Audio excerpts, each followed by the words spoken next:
Hey guys, welcome back to my channel. আজকে সকালে উঠে অনেক কাজ করেছিলাম। মাই বেশিরভাগ সময়টা সব পরিষ্কার করে, কিন্তু আজ যেহেতু মা খুব বিজি ছিল রান্না করাতে, তো তাই জন্য ভাবলাম মাকে একটু হেল্প করে দিই। তো আমি ফার্স্টে আয়নাটা পরিষ্কার করে নিয়েছিলাম, আর তারপরে দরজাটাও ভালো মতন করে ক্লিন করে নিয়েছিলাম। সব জায়গায় খুব নোংরা জমে গেছে। আমি সব জায়গা পরিষ্কার করে নিচ্ছিলাম, আর মা লুচি ভাজছিল।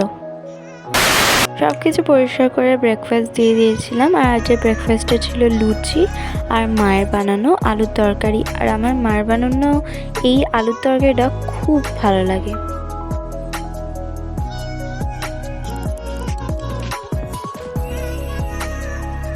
ব্রেকফাস্ট করার পর আমি একটু ড্রয়িং করে নিয়েছিলাম।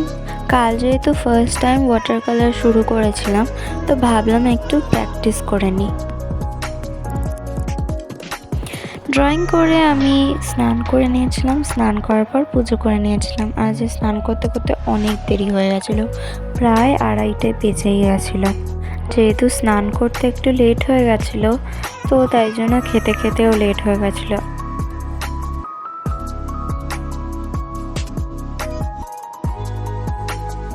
আজকে লাঞ্চে ছিল ভাত, উচ্ছে ভাজা, পটল ভাজা, ডাল আর মাছের ঝোল।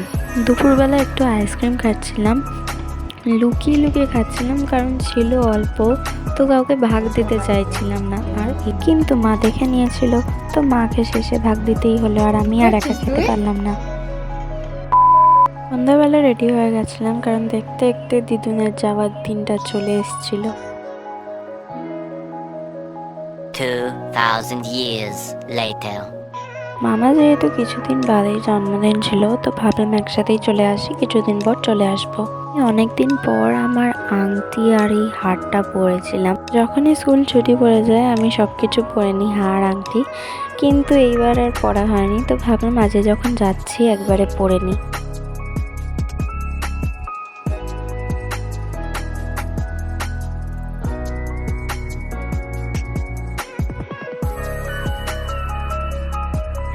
এই টপটার দাম 200 রুপিস, আর 200 রুপিসের মধ্যে এত সুন্দর যে কোয়ালিটিটা হবে বুঝতে পারিনি। আমি আর মা ম্যাচিং প্যান্ট পরেছিলাম, বিকজ ম্যাচিং টপ পাইনি।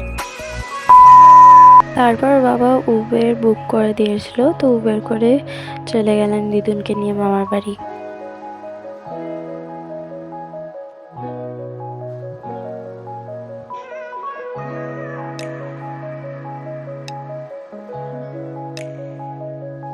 বাড়িতে ঢুকে ডিঙ্কার সাথে একটু ভিডিও করছিলাম। আজকে ডিনারে ছিল রুটি, চিকেন আর আম। ডিনার করার পর আমি আর বোন একটু খেলছিলাম।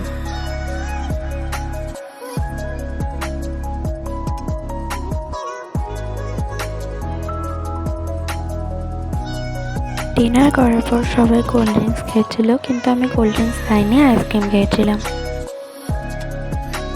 মিমি তারপর লিওর গায়ে চাপা দিয়ে দিয়েছিল, কারণ এসি চলছিল, তো নিচে অনেকটা ঠান্ডা আসছিল। কিছুক্ষণ চাদর রেখে ওটা গা থেকে সরিয়েই দিয়েছিল।